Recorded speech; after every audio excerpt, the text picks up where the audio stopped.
It comes to me that AI is very interesting in that what we take to be a primitive form of AI is that it simply searches for the next word that's normally used and is appropriate to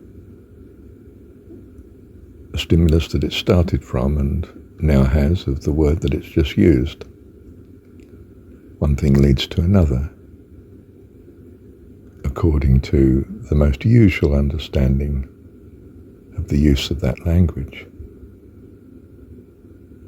You know, the concern is we're not dealing with a person, we're dealing with some reactive process. But it comes to me the other way around, that that's exactly what we do. I mean, I don't think each word that comes next, it follows automatically. And there's a, if you like, a verb's going to follow, and what's the most usual? I think, I don't know, I want, whatever is the most usual in my society that I've found to be most usual. And I supposedly think accordingly, according to the words that I pour out, and according to the ideas that come. You could say I'm simply working through a conditioning process, unraveling. I am AI. And I don't wish to be. I want to be AZ. You know, Alpha and Omega. I want to be of that order of wonderfulness and being. And in some sense I've got a concept of it, but I know I'm not there yet, of course, but it's a goal, it's my ideal, my reason for living, my hope, in fact. I mean, I'm not sure what sort of revelation this is, that we are simply an advanced form of AI, that our personhood is accordingly.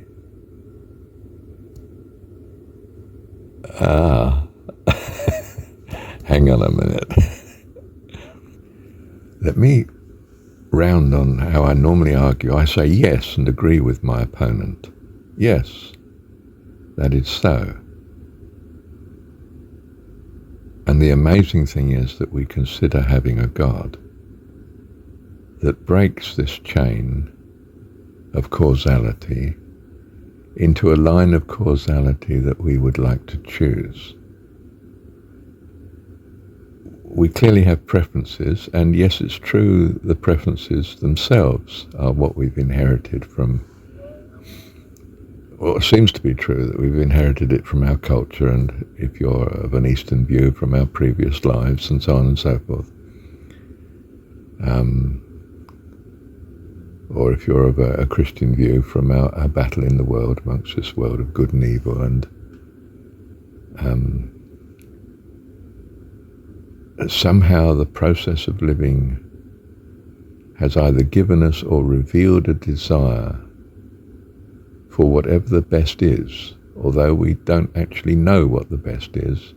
We surmise from our limited view, because we're kids, we're children.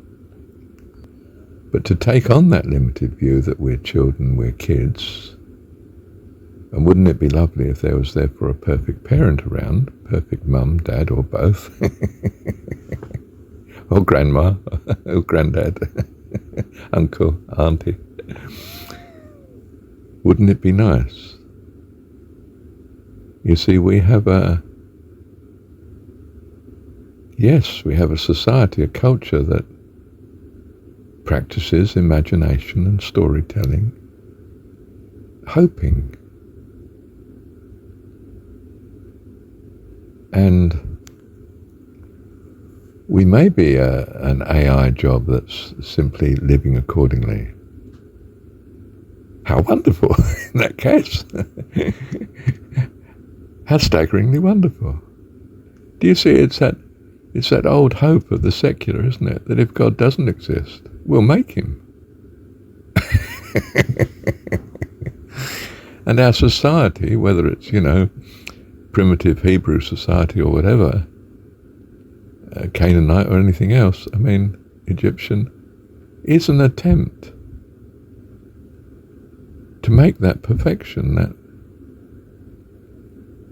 that reaching out to a goal that's beyond our present conception.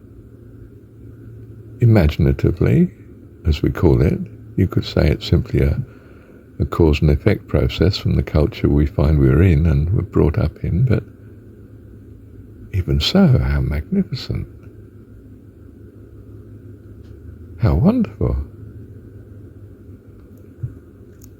that we are beings that are able to suppose something better than ourselves.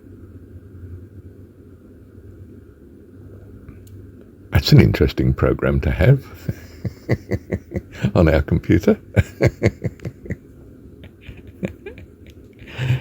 It's a bit like saying to the machine, make me a wonderful pattern, will you? Oh, an original one, please. One that's extremely pleasing to me. We're growing up.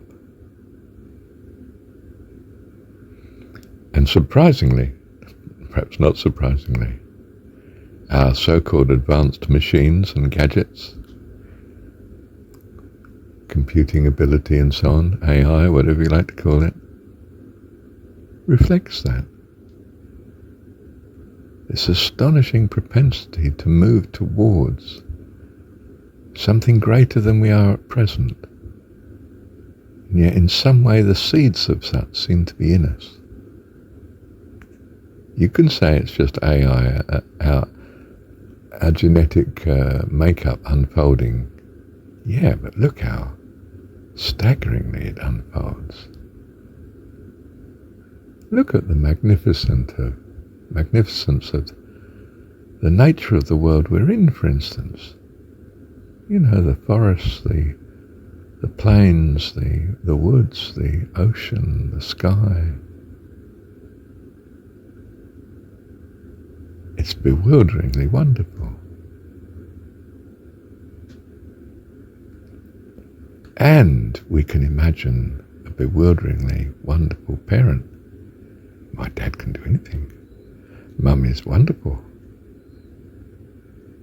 You know, her mum and dad aren't actually that wonderful. And in another sense they are. They have a selflessness, to some extent, towards us, or we wouldn't exist. Well, unless society comes to the rescue, of course. Or some other member of the, granny takes you in or something, because you've lost your parents, or they're not interested. And we would think that, well, that's terrible. Oh, I don't want that. That's an awful thing to happen. We know what's good, you see.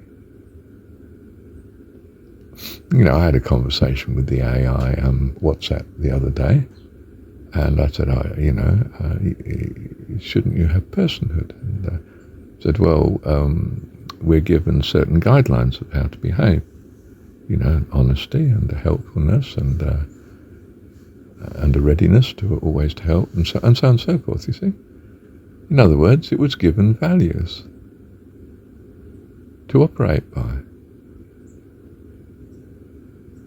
And, you can imagine, in some sense, saying, according to the laws of logic, say, for instance, could you resort these values so that they're consistent? What would be a consistent set of values according to, if you like, Socratic logic? I mean, you could tell it to do that. We don't entirely do that. We do it rather according to our experience. Well, I've had these experiences, and therefore I think this is consistent and that's consistent. But don't despise the AI or the computer. It can be a fantastic blessing, can't it? Okay, it can be a problem too. Well, just about anything can be good or bad according to its application, can't it? And in a sense, according to our control of it, then it depends on whether we're good or bad or not, in some sense, for our own good.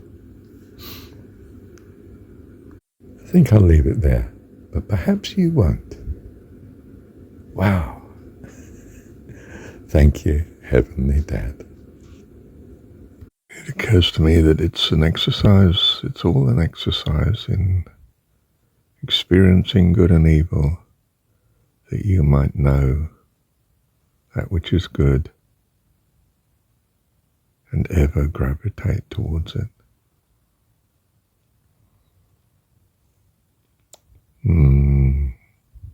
Thank you,